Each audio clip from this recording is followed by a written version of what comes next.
Welcome back. In this video, I'll quickly show you how to create a list in Klaviyo, whether you're new to email marketing or just want to keep your contacts organized.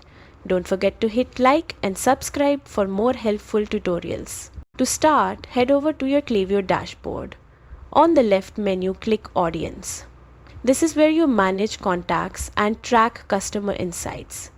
Inside Audience, select Lists and Segments. Now, click Create List/Segment and choose List.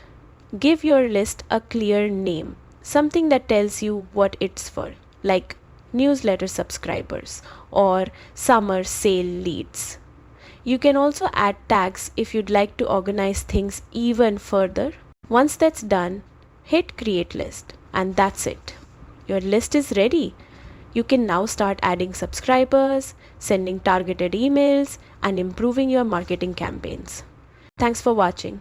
If this helped, make sure to subscribe for more step-by-step Klaviyo guides and marketing tips.